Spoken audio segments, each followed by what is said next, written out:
बिस्मिल्लाहिर्रहमानिर्रहीम, अस्सलाम वालेकुम। मैं हूं सैबी काज़मी। आप देख रहे हैं फेसबुक और यूट्यूब। मेरे साथ वकार मलिक मौजूद हैं।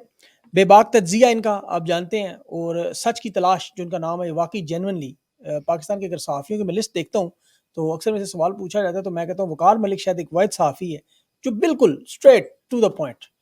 तो इनसे मैंने बहुत सारी अहम बातें करी हैं, ये रगड़ा भी बड़ा ठीक-ठाक लगा जाते हैं। बहुत सारी अहम बातें करनी है। आज इमरान खान की जो अडयाला जेल में बड़ी एक अहम गुफ्तगू सामने आई।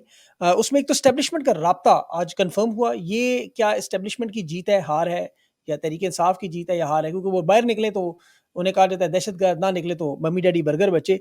लेकिन आज हुकूमत ने भी एतराफ़ किया वाज़ेह तौर पर कि अली अमीन गंडापुर से राब्ता हुआ, और बाकायदा तौर पर किसने फ़ोन किया, खान साहब ने भी इसको वेल लेफ्ट कर दिया। और हुकूमत भी कह रही है सेंसिटिव मामलात है, सामने नहीं लाए जाते। लेकिन सबको पता है किसकी कॉल थी, क्या मामलात हुए। मौलाना फजलुर रहमान साहब की तहरीक-ए-इंसाफ से मुलाकात हो रही है, 5 रुकनी वफ़्द मिल रहा है, और ये बिल्कुल आखिरी मरहल पर ये मामला है, क्योंकि 8 सितंबर का जो जलसा है, डी चौक से जाने की तैयारियाँ हैं, ये एक बहुत बड़ा मामला बनने जा रहा है। अवाम जिस जिस तरह बेकरार है, लोग बाकायदा जलसा कैंसल होने पर रो रहे थे, और जिस तरह अवाम का गम-ओ-गुस्सा नज़र आया, तहरीक-ए-इंसाफ पर भी बहुत बड़ा दबाव है। अब इस जलसे से क्या मामलात होंगे, ये आज हम डिस्कस करेंगे।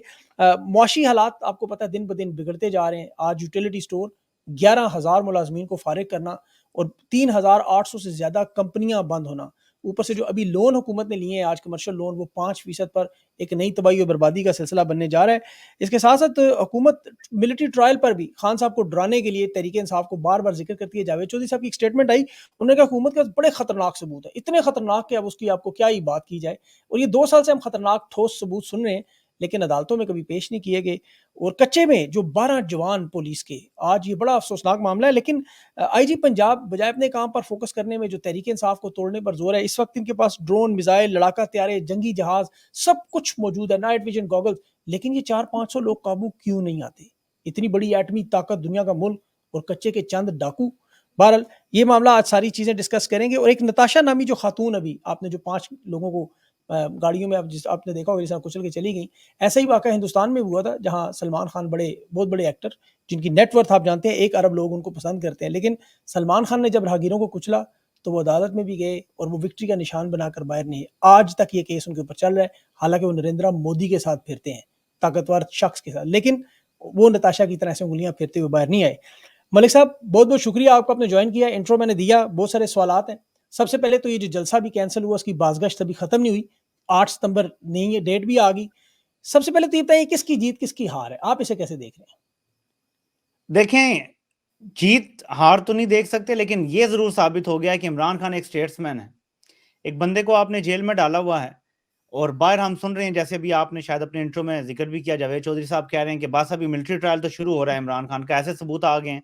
लेकिन वो बंदा ये सब जानते हुए भी फिर भी मुल्क की खातिर जो है अपना जलसा कैंसिल कर देता है, अपने लोगों को नाराज करता है। लेकिन जब उसे बताया जाता है यार कि मुल्क का नुकसान होगा अगर आपने जलसा किया, तो वो कहता है ठीक है यार, कैंसिल कर देते हैं। तो ये इमरान खान के स्टेट्समैन होने का सबूत है। हम बिल्कुल। एक्सपेक्ट करते हैं, और ये हमारे 76 साल से एक इमेज बना हुआ था कि पाकिस्तान में इदारों से बड़ा स्टेट्समैन कोई नहीं है। जब भी हुँ, पाकिस्तान में इस्तेकाम की या कोई ऐसी चीज आएगी, तो सबसे पहले वो पाकिस्तान का इस्तेकाम देखेंगे, बाकी चीजें वो पीछे चली जाएंगी। लेकिन अब हम देख रहे हैं कि इस मौके पे इमरान खान जो है हायर मॉरल ग्राउंड पे खड़ा हो गया, बेशक।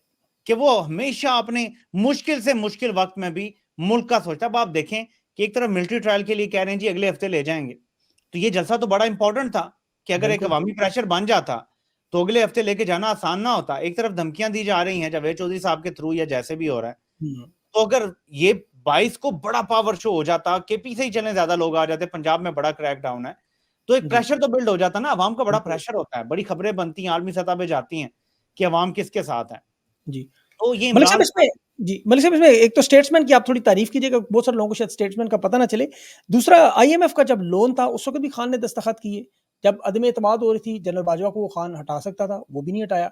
ये खान ने हमेशा फैसले मुल्क के मुफ़ाद में किए नज़र आ रहे हैं, ये कोई तारीफ़ नहीं।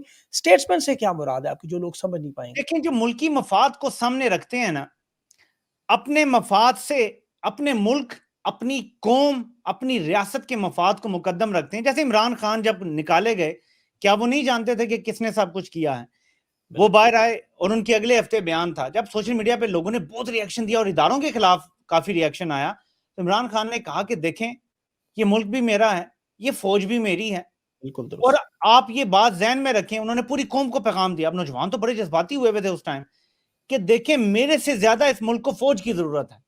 अब वेरी ये ट्रू। है स्टेट्समैन होने की एक एग्जाम्पल कि वो बंदा पाकिस्तान की और रियासत के मफादात को अपने सियासी और अपने जाती मफादात से ऊपर रखता है। बिल्कुल दुरुस्त। अफसोस की वेरी बात गुड। यह है कि इस टाइम जो इक्तदार में बैठे हुए लोग हैं वो ये बुनियादी चीज को नजरअंदाज करके उसको गद्दार साबित करने पे तुले हुए हैं। ये बड़ी अफसोसनाक सूरत हाल है पाकिस्तान में। बिल्कुल। इन लोगों ने तो मलिक साहब जब फैटफ पे आपको याद होगा जब असेंबली में दस्तखत करवाने थे, ये सारे वॉकआउट कर गए थे। ग्रे लिस्ट से ब्लैक लिस्ट पाकिस्तान जा रहा था, तो ये उस वक़्त बैठे नहीं थे साथ। जब इमरान खान ने बालाकोट का हमला हुआ, इन्हें कहा कि आएँ, मिलके बताएँ मुझे क्या करना है, ये बैठने को तैयार नहीं थे। तो ये वाक़ई आप दुरुस्त कह रहे हैं, बिल्कुल दुरुस्त बात है। अब ये बताएँ जो 8 सितंबर का खान साहब की तरफ से जो तारीख भी आ गई, तहरीक-ए-इंसाफ की जो क़यादत भी आपको पता है अब किसी के पास कोई चांस नहीं है, नो यू टर्न, अब स्ट्रेट 8 सितंबर बड़ा जलसा डी चौक। आपको क्या लगता है पहले ये जलसा होने देंगे या मारा-मारी करेंगे, रोकेंगे, इसी तरह ही मामलात होंगे? लेकिन दूसरी तरफ से अब हबीब अकरम साहब का एक तज्जिया था, खबर तो नहीं, वो कह रहे थे कि अगर इमरान खान से बात की गई है, उन्हें पैगाम पहुंचाया गया, तो जाहिर है कि बदले में कुछ तो कहा गया होगा ना कि ठीक है हम आपको करने देंगे। अब ऐसे इमरान खान भी तो ऐसे तो नहीं कि दूसरी तरफ से बिल्कुल ही कुछ नहीं कहा गया होगा। आखिर कोई हुँ, एक गुडविल जेस्चर देना पड़ता है ना आपको कि आप हमारी मान लें, थोड़ी सी हम आपकी मान लेंगे। सियासत में ऐसे ही होता है ना, ट्रांजेक्शन बिल्कुल, होती हैं। बिल्कुल। तो देख लें कि इसकी पहली निशानी ये है कि जब इमरान खान ने जलसा कैंसिल किया तो उसी दिन, अब आपने पता नहीं देखा है, मैंने तो वो देखा नहीं है, लेकिन खबरों में तो यही आ रहा है कि एनओसी जारी हो गया 8 सितंबर के लिए उसी दिन। जी, तो जी, अगर तो ये जारी हो गया तो इसका मतलब है कि उन्होंने ये कहा है ना जी कि हम अभी अगर आप कैंसिल करते हैं तो 8 को ये ले एनओसी और आपको हम देते हैं और आप कर लें जलसा, हमें कोई एतराज नहीं है। तो मुझे लगता है कि इनके लिए अब रोकना, क्योंकि अवामी सतह पे फिर मैं आपको बताऊंगा जहां से मैंने स्टार्ट की थी बात, जब एक बंदा इतने हाई मॉरल ग्राउंड ले लेता है ना कि यार मैं अपना नुकसान कर रहा हूं, मेरे लोग गालियां दे रहे हैं कि क्यों नहीं जलसा हुआ, तो अब अगर मैंने आपकी बात मान के किया तो फिर अगर आप वो रोकेंगे तो अवाम की तोपों का रुख अब पीटीआई के लीडरों की तरफ नहीं होगा, अब फिर कहीं और होगा। और क्या वो ये अफोर्ड कर सकते हैं? तो इसलिए मेरे ख्याल में इनके लिए मजबूरी हो जाएगी 8 सितंबर को कि किसी ना किसी हद तक जलसा हो जाए। हाँ, शायद वो इतना डेंट डालने में कामयाब हो गए हैं कि जो लोग जज्बाती बलोचिस्तान से क्यों आ रहा था, कोई सिंध से, हो सकता है उनमें से कई लोग बेचारे, क्योंकि देखिए मिडिल क्लास और लोअर बड़ा मिडिल मुश्किल। क्लास की पार्टी है, कितना बंदा अफोर्ड कर सकता है कि दूसरे सूबों से बंदा अपने खर्चे पे ट्रैवल करके आए? ये पीटीआई नून लीग की तरह तो है नहीं कि एमएनए बसें भर के ले आएगा, अपने खर्चे पे बिरयानियां भी खिलाएगा। यहाँ तो लोग अपनी जेब से पल्ले से खर्चा करते हैं। उल्टा जो एमएनए बनता है वो बेचारा 5 साल बाद ज्यादा गरीब हुआ होता है पहले से, जब से बना होता है। बिल्कुल। मलिक तो साहब यहाँ मैं आपको एक चीज़ ऐड करूँ, उमर डार तहरीक-ए-इंसाफ के रहनुमा हैं, वो कल ज़िक्र कर रहे थे एक वीडियो में, उन्होंने कहा मेरा 2,10,000 रुपए तकरीबन रफ़ली नुकसान हुआ है। गाड़ी का 4 दफ़ा टैंकी फुल कराई और 16 घंटे का सफ़र सियालकोट से इस्लामाबाद का तय करके पहुँचे और आगे जलसा कैंसल हुआ। बड़े वो भी मायूस है, लेकिन वो कहते हैं रुलते गए हैं पर चस बड़ी आई है। लोग बस तो ये कह यही रहे हाल हैं है। कि अब उमर डार जो है वो तो थोड़े चले बेहतर खाते पीते घर थे। पाकिस्तान की मैं आबादी की अक्सरियत की बात कर रहा हूँ, उनके मिडल लिए तो क्लास बड़ा मुश्किल है इतना लंबा सफर करना, अफोर्ड करना। तो इस हुँ, इमरान खान ने बहुत बड़ा स्टेप लिया, देखते हैं अब आगे से। ज़ाहिर है अभी तक तो यही नजर आया कि जो हुकूमत है वो कमजरफी का मुजाहरा कर रही है पिछले 2-2.5 साल से। यानी इमरान खान ने आपको आईएमएफ की पहली डील और दूसरी डील दोनों लेने में मदद दी, हालांकि वो जेल में था दोनों दफा। हुँ, जब आपको मुश्किल, अब देख लेना, अभी भी मसला आईएमएफ की डील क्या, मैं अपनी वीडियो में ये क्लियर कर चुका हूं। बिल्कुल दुरुस्त। अगर ये 22 को जलसा होता है तो आईएमएफ का एग्जीक्यूटिव बोर्ड का इजलास हो रहा है आगे, हमें सितंबर में वो डील फाइनलाइज चाहिए एग्जीक्यूटिव बोर्ड से। अभी बल्कि उसकी खबर भी एक मैं शेयर भी की थी अपने लाइव में कि $7 अरब की जो हमें डील चाहिए, वो हमारे फाइनेंस मिनिस्टर ने आके यही कहा है कि सितंबर में फाइनलाइज हो जाएगी। तो उसका जी, एग्जीक्यूटिव बोर्ड का भी इजलास जो है वो बिल्कुल ये 28 के बाद शुरू हो रहे हैं उनके इजलास, 28 को, 29 को, 30 को और आगे इजलास हैं। तो पाकिस्तान में अगर इस्तेहकाम नहीं होगा इस तरह से, अगर अवाम का इतना बड़ा रद्द-ए-अमल आएगा, रिपोर्ट्स जाती हैं, तो इमरान खान ने तो एक बार फिर मुल्क के बचाने के लिए इतनी बड़ी कुर्बानी दे दी है, लेकिन दूसरी तरफ से उन्हें भी थोड़ा सा ख्याल कर लेना चाहिए कि यार हम भी ज़र्फ दिखा दें थोड़ा सा। बिल्कुल। अच्छा ये 2 अरब का कमर्शियल लोन आज उन्होंने लिया है 5% पे, ये रोल ओवर करने के लिए। लेकिन इस अगस्त में जो आप एजेंडा देखें आईएमएफ का, तो उसमें पाकिस्तान नहीं था। तो ये शायद सितंबर में ही शायद कोई बातचीत हो, फिलहाल तो कोई नज़र नहीं आ मुझे लगता यही है कि ये जो इस्तेहकाम का ही मसला है, वो कह रहे हैं कि आपके इस्तेहकाम नहीं, वरना तो देखें जुलाई में स्टाफ लेवल एग्रीमेंट हो गया था, आई थिंक 5 या 7 जुलाई को। 24 अप्रैल को खत्म हो चुका है वो डेट, 24 नहीं वो अप्रैल सब पिछला नहीं, नहीं ये जो नया नया जो मुआहदा कर रहे नया हैं ना नया जी, 7 जी, जी, इसका स्टाफ लेवल एग्रीमेंट जुलाई के पहले हफ्ते में आई हो थिंक गया। हो गया था। जी, जी, तब बिल्कुल से हो लेकर अब तक बोर्ड मीटिंग ही नहीं हो रही। मतलब पाकिस्तान गया। को पैसा चाहिए, इतनी मुसीबत पड़ी हुई है। आई थिंक वो इस्तेहकाम डिमांड कर रहे हैं, वो चाह रहे हैं कि मतलब थोड़ा बहुत तो अपोजिशन को आप ठंडा करें, इतना तो नहीं गर्मा गर्म माहौल में हम आपको $7 अरब का प्रोग्राम देते हैं, आप यहाँ पे रिफॉर्म ही ना कर सकें, हुकूमत भी बिल्कुल, स्टेबल ना हो। क्योंकि आईएमएफ आपको पैसा रिफॉर्म्स करने के लिए देता है, अयाशी करने के लिए नहीं देता। तो अगर आप बिल्कुल इन्होंने रिफॉर्म, जी। अगला 45 वाला अरब इन्होंने अभी जो करते दे हैं। दी 14 रुपए यूनिट करके, वो मियाँ साहब ने जो चीप पॉपुलैरिटी स्टंट किया वो भी बैकफायर कर गया। वो उल्टा उन्होंने कहा ये आप कर क्या रहे हैं भाई? नहीं नहीं, इसकी किसी चीज की इजाजत नहीं मिलेगी। ये यूटिलिटी स्टोर भी बंद जो हो रहे हैं, ये भी आईएमएफ के कहने पे करना पड़ेगा। हर वो इदारा जो हुकूमत के ऊपर बोझ बना हुआ है, आईएमएफ अब बंद करवाएगा, उससे बेरोजगारी बढ़ेगी, मसाइल बढ़ेंगे अवाम के लिए। अब ये जो आप ये पूरे मुल्क में एक दे देते हैं जी कि फलां चीज में हम सब्सिडी दे रहे हैं जी, आटा सस्ता, ऐसे नहीं करने देंगे। वो आपको सिर्फ इतनी इजाजत देंगे, जितना मैं आईएमएफ को समझता हूं, कि आपने अगर बेनजीर इनकम सपोर्ट प्रोग्राम के तहत जो खते गुर्बत से नीचे लोग हैं उनको टारगेटेड सब्सिडी देनी है तो दे दें, पूरे मुल्क को सब्सिडी नहीं देने देंगे नहीं दे इनको सकते, बिल्कुल। जी बिल्कुल। बिल्कुल सही। अच्छा मलिक साहब, अब इसमें केपी के सस्ती बिजली, ये जो आप, क्योंकि हम मईशत की बात करें, वो सस्ती बिजली पैदा भी करने जा रहे हैं, सारे तक पहुंचाना, खुद बिल वसूल करना, फिर उसकी ट्रांसमिशन, ये सारा एक खुद मुख्तारी का मामला आपको लग रहा है कि वफाक उनके साथ वैसे भी ज्यादती करता है, अली मीर की हुकूमत भी गिराना चाहते हैं बार बार वहाँ डिस्टेबलाइज, तो ये बिजली का भी तो बहुत बड़ा मामला है, तवानाई का भी बहुत बड़ा बहरान है। देखिए इवेंचुअली तो हर सूबे को इस तरफ जाना चाहिए, हर सूबे की अपनी होनी चाहिए, बिजली हो, अगर किसी सूबे में गैस है उनका अपना इंफ्रास्ट्रक्चर होना चाहिए, अच्छा इकदाम है। लेकिन ये टाइम लगेगा, ये नहीं हो सकता कि अली मीर गंडापुर आज शुरू करेंगे तो कल लाइनें भी बिछ जाएंगी, उनके सारे प्रोग्राम भी चल पड़ेंगे, बिजली भी आप जो है ना कई हजार मेगावाट जो चाहिए केपी के लिए वो मिलना शुरू हो जाएगी। ये टाइम लाजमी लगेगा, लेकिन मेरे ख्याल में कि ये एक अच्छा फैसला है। इससे ये होगा कि वफाक जो आपको सूबों को दबाने के लिए जो हरकतें करता है ना, और जब हम जी जी, वफाक कहते हैं तो हमें एग्जैक्टली पता है कि कौन सूबों को दबा के रखता है। हाँ सही बात है। सूबों को दबा के रखने की जब कोशिश की जाती है, तो इससे ही देखे ना कि पश्तून हमें कहते हैं कि देखो आप हमारे लिए पंजाबी लोग बोलते नहीं, हमारे ऊपर कितना जुल्म हुआ है इतने सालों से। ये बलोच बहुत लोग हमें कहते हैं कि कितना जुल्म हुआ है। तो जब हम उनको खुद मुख्तार कर देंगे अपने रिसोर्सेज में, मैं ये नहीं बात कर रहा कि वो रियासत से इलादा हो जाएं, रिसोर्सेज में उनको खुद मुख्तार कर देंगे तो कम से कम उनकी महरूमियों का अजाला होगा। अगर उनको लेकिन अब जो सब्सिडी मलिक साहब जो कुछ पंजाब में अब हुआ है, मेरे ख्याल में बलोच और पख्तून ये देख के अब वो शायद थोड़ा सा वो भी कहते होंगे नहीं अब कुछ काम थोड़ा थोड़ा बराबर हो रहा है। जाहिर है उस लेवल पे तो नहीं हुआ जो पंजाब में तो खुदा अभी न तक खास्ता। अशरे अशीर भी नहीं हुआ ना, वहां तो हाँ आपको पता है उस कि लेवल पे तो हाँ, बिल्कुल वहां तो ना अभी तक नहीं गया, लेकिन चलें कुछ थोड़ा बहुत टेस्टर हमें जो है वो टेस्ट हल्का मिला है, सा आटे में नमक के बराबर मिल गया है। मिल गया, बिल्कुल मिल गया, बिल्कुल इसमें कोई शक नहीं कि उनके साथ तो वाकई बड़ी ज्यादती। अभी मौलाना फजल रहमान जो तहरीक इंसाफ से मिल रहे हैं और 8 तारीख का जलसा है, अगर जेयूआई मिल जाती है, पहले तो इतना आपको लगता है मिलेंगे, फर्ज करें मिल जाए, तो फिर क्या इस जलसे में ताकत आएगी या ये तहरीक इंसाफ के लिए नुकसान है? 25 अक्टूबर तक फजलुर रहमान साहब को पार्लिमानी जो सियासत है ना उसमें पीटीआई को एंगेज रखना पड़ेगा। जुडिशल मामलात के लिए वो पैकेज जो कानून आईनी तरमीम का काजी पैकेज है ना वो फजलुर रहमान साहब के वोट के बगैर नहीं हो सकता। सेनेट में भी इनके 5 सेनेटर्स हैं आई थिंक, और सेनेट में और कौमी असेंबली के भी वोट, सेनेट में भी आई थिंक इनके 5 सेनेटर्स हैं, और जी ये बड़े इंपॉर्टेंट वोट हैं, 64 पूरे करने हैं आपने, 2/3 अक्सरियत सेनेट में करने के लिए। तो जी मैं आज देख रहा था, अभी खबर पता नहीं आपकी नजर से गुजरी है या नहीं, कि पार्लियामेंट में गफूर हैदरी और बैरिस्टर गौर की कमेटी बन गई है, और सेनेट में शायद शिबली फराज की और उनके कोई सेनेटर हैं, इनकी कोई कमेटी बना दी गई है कि वो पार्लिमानी सियासत में भी एक दूसरे के साथ मतलब बातचीत करेंगे।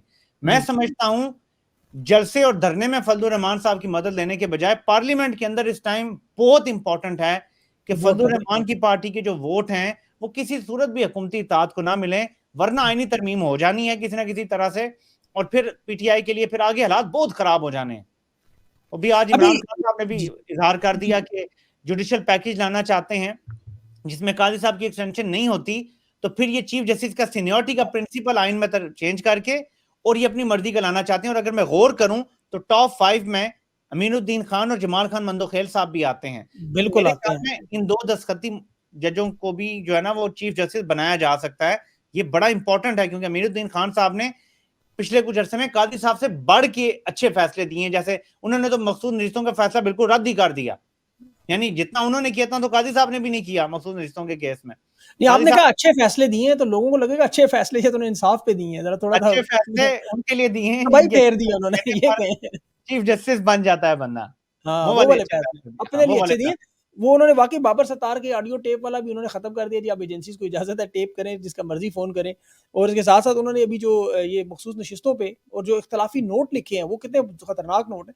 आप दुरुस्त कह रहे हैं, सीनियोरिटी पे इस तरह जजेस को लिया भी जा सकता है हुकूमत के पास अगर इख्तियार चला जाए, लेकिन मलिक साहब ये जब इनके टर्म्स ऑफ रेफरेंस तय होंगे पीटीआई और जेयूआई के, तो लाजमी सी बात है उसमें पार्लिमानी सियासत की चीजें तो होंगी कि आपने फिर पार्लियामेंट के अंदर और सेनेट के अंदर भी हमारी मदद करनी है मिलजुल के। नहीं असल में होता ये है ना कि, और ये हमारी हिस्ट्री रही है, एमक्यूएम हो जाए, ये जमात इस्लामी, जेयूआई, कि जब भी पार्लियामेंट में वोटों की किसी साइड को जरूरत पड़ती है, एक फोन कॉल आती है उन्हें और जाके वो बिल्कुल। वोट जहां वो कहा जाता है वो डाल दिया जाता है। तो ये इन जमातों की हिस्ट्री है, इसलिए मैं समझता हूँ कि ये बड़ा इंपॉर्टेंट है कि इसको संजीदगी से लिया जाए और इस पे मामला तय किए जाएं कि किसी सूरत भी वोट किसी भी ऐसे चीज के लिए नहीं डाला जाएगा, क्योंकि फजल रहमान का तो एक स्टेटेड प्रिंसिपल स्टांस है अब तो कि ये पार्लिमानी जाली है, हम तो मानते ही नहीं है इसको, इसमें तो सारे धांधली से आए हुए हैं लोग। तो जब एक धांधली से बनी पार्लियामेंट है तो आप वोट डाल के उसमें नहीं तरमीम कैसे करवा सकते हैं? तो यहाँ पे मेरे ख्याल में सबसे इंपॉर्टेंट है कि उनको आपने कौमी असेंबली और सेनेट में वोट डालने से दूर रखना है। ये अब बिल्कुल और तहरीक साथ इंसाफ कैसे कर पाती है, ये obviously remains to be seen. और तरीके इंसाफ के लोगों को भी कुछ काबू करना पड़ेगा वोट शोट डालने के मामला अगर ये नहीं, आता है अगर उस तो लेवल। मखसूस नशिस्तों का फैसला इम्प्लीमेंट हो गया फिर तो नहीं मसला होगा। इम्प्लीमेंट ना हुआ तो जो अभी 41 आजाद रहेंगे जिनको इलेक्शन कमीशन नहीं मान रहा, उनको जी फिर घुमाया जा सकता है। लेकिन अगर तो इम्प्लीमेंट हो जाता है, अब ये तो अब डिपेंड करता है जब तफसीली फैसला आएगा, तो उसमें सैयद मंसूर अली शाह साहब भी आई थिंक लिख रहे होंगे ये फैसला।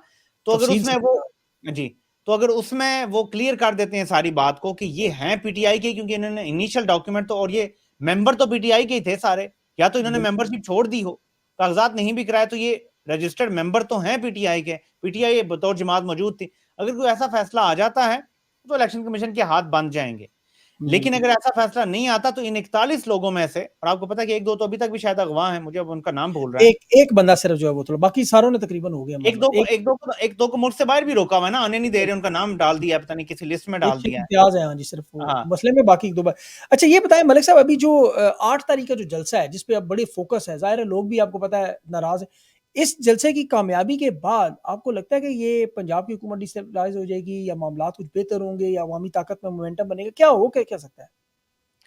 देखिए आपने एक बयानिया सुना होगा जो कि सोशल मीडिया पे भी कुछ खास अकाउंट से चलाया जा रहा है कि लोगों ने इस इंतशारी को छोड़ दिया है, लोग अब इसके साथ नहीं हैं। ये बयानिया बड़ा जरूरी है इस टाइम जो इक़्तिदार में बैठे हुए लोग हैं ना, उनकी बका के लिए, कि ये बयानिया किसी तरह बन जाए कि लोग अब इसके साथ नहीं हैं। एक मैसिव जलसा इस्लामाबाद में तमाम तर रुकावटों के बावजूद ये सारी इक्वेशन को तब्दील कर देगा। जो लोग ये हम्म, कहते हैं ना कि फर्क नहीं पड़ता, अब यकीन करें कि फर्क तो एक ट्वीट से भी बहुत ज्यादा पड़ता है एक आम बंदे को। सही तो बात है। फर्क जलसे से कैसे ना पड़े?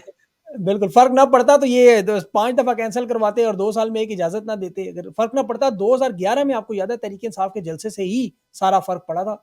तो एक जलसे से वाकई एक जलसा क्या बना देता है तहरीक की सियासत को, ये देखना, भी। ट्विटर ब्लॉक है, इंटरनेट स्लो है पाकिस्तान में, फायरवॉल लग गई है, इन चीजों से फर्क पड़ता है, तो फिर जलसों से तो बहुत ज्यादा फर्क पड़ता है ना, वहां तो प्रैक्टिकली अवाम आई होती है। देखिए आप ग्राउंड। सोशल मीडिया को डिजिटल दहशतगर्द कह सकते हैं, जब अवाम ग्राउंड में खड़ी होगी, वहां पे नारे लग रहे होंगे पाकिस्तान जिंदाबाद के, कौमी तराना, तो आप कैसे कहेंगे ये दहशतगर्द है? बड़ा मुश्किल हो जाता है। आईएसएफ की जो स्टूडेंट मूवमेंट है उन्हें भी रोकने की कोशिश की जा रही है कि तहरीक ना 30 अगस्त के बाद चले। ये स्टूडेंट मूवमेंट कुछ रियल आपको नजर आता है? जो ग्राउंड पे देखा है तो ना इनका कोई स्ट्रक्चर है ना कोई लोग नजर आते हैं, लेकिन पाकिस्तान में सोशल मीडिया पे। परवेज मुशर्रफ ने बड़ा सोच समझ के, बड़ा विजन के साथ, मैं तारीफ नहीं कर रहा, लेकिन वो समझ गया था कि स्टूडेंट यूनियंस रही तो मैं इक़्तिदार में नहीं रह सकता।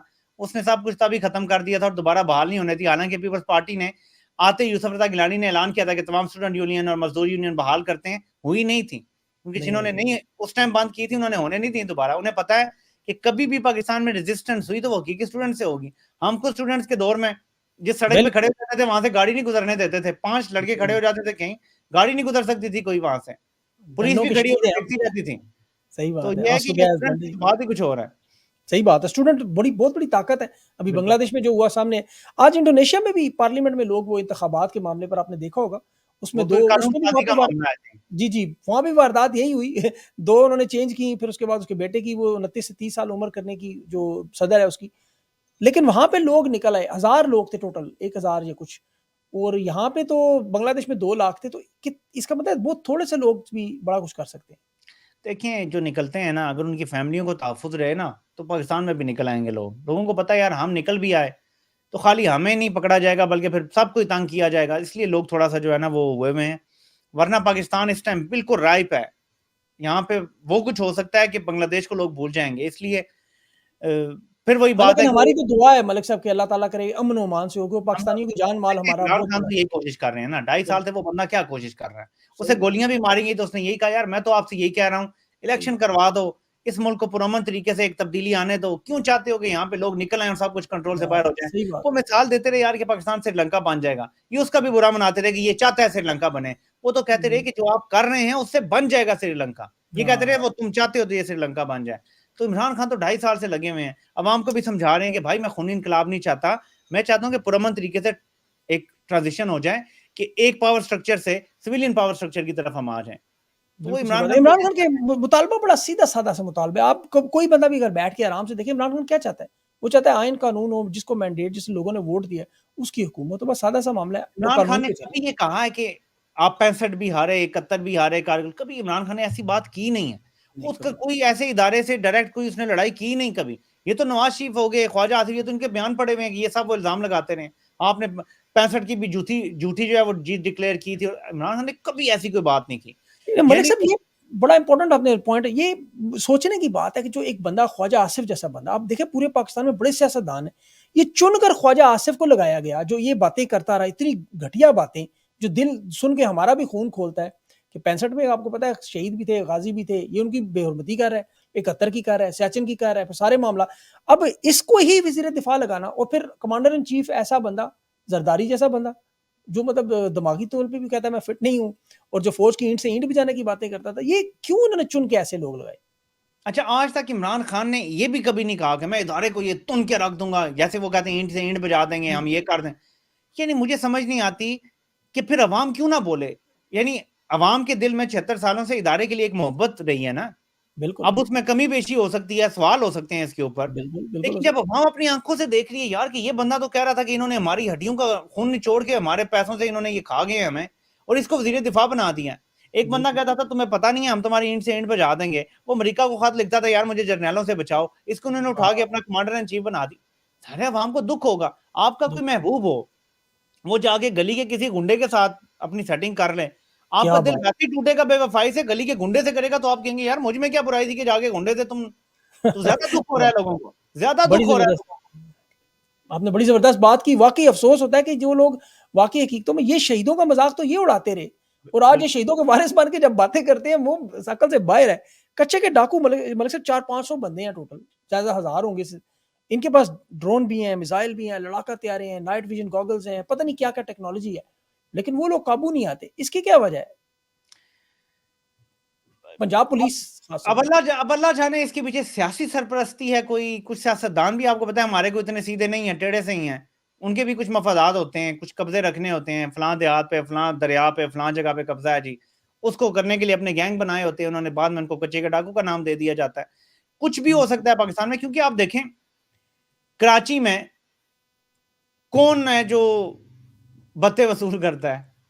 सही बात है। तो बस इससे ज्यादा मैं क्या तो कह सकता हूँ। कराची की अपने बात की, अभी वो नताशा नामी वो जो खातून है अभी जो विक्ट्री का निशान बना के निकल के आ रही हैं, मतलब दिन दहाड़े, ठीक है जमानत मिलना कानून और इंसाफ में दोनों में फर्क है, पता है कानून और चीज है, इंसाफ और चीज है, लेकिन जिस तरह वो मतलब उसको प्रोटोकॉल दिया जा रहा था, प्रोटेक्शन दी जा रही थी, वो भी रेंजर से, बड़ा खतरनाक मामला लग रहा था कि भाई इतनी भी क्या लुट पड़ गई है।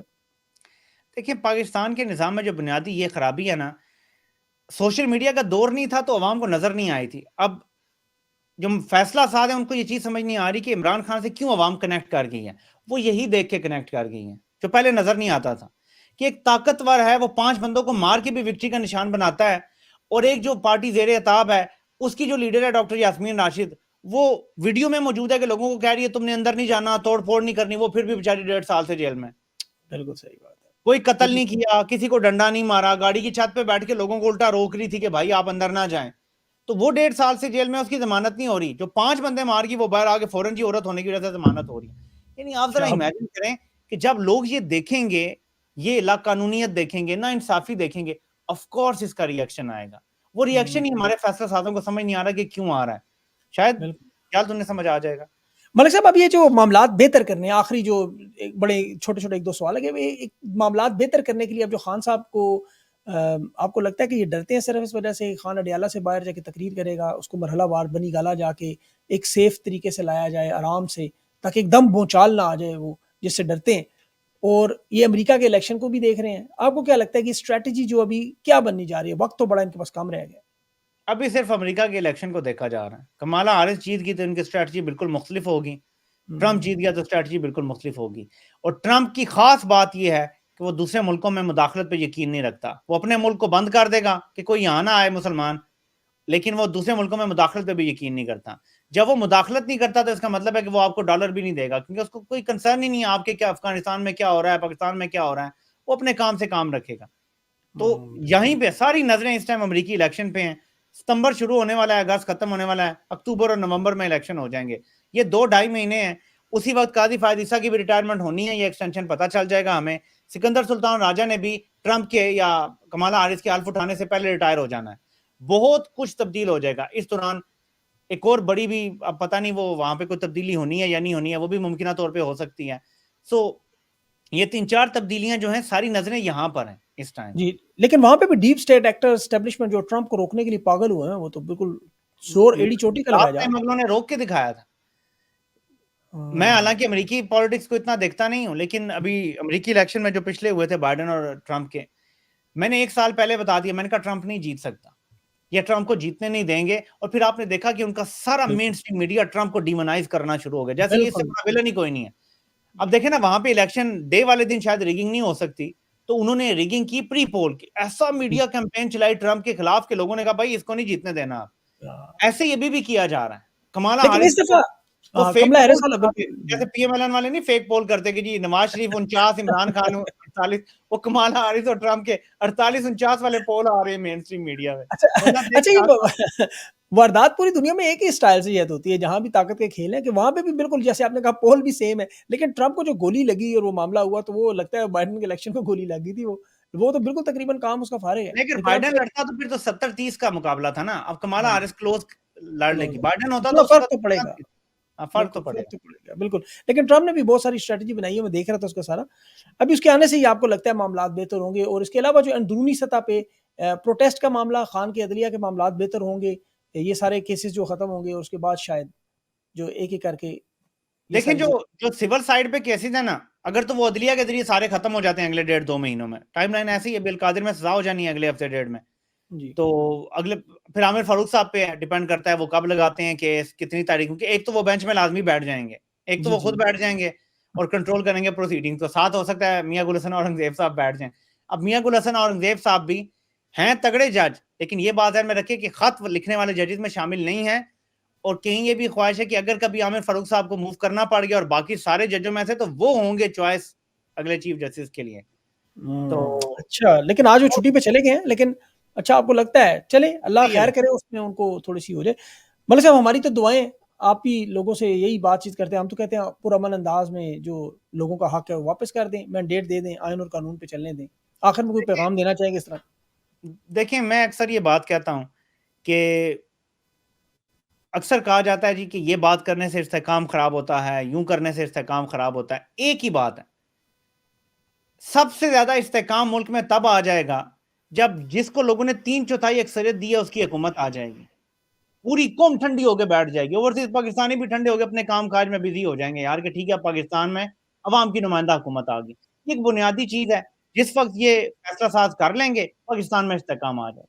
मामला बिल्कुल दुरुस्त कहा। पे आपके नीयत का है बस। और उसी से इंशाल्लाह फिर मुआशी इस्तेहकाम और चीज़ें बेहतर होना सारा शुरू होंगी। कुछ बिल्कुल इससे सही। जुड़ा हुआ है। जब आपके अवाम सुकून में आ जाते हैं ना, बाकी हर चीज साथ ऑटो पायलट पे चलना शुरू हो जाती है। बिल्कुल, यही मामला है। बड़ा सादा-सा फ़ॉर्मूला है, बिल्कुल सही। मलिक सादा साहब, फॉर्मूला। आपने इतना कीमती वक़्त दिया, मैं बड़ा मशकूर हूँ। Thank you so much sir. इंशाल्लाह फिर भी बात होगी। इंशाल्लाह।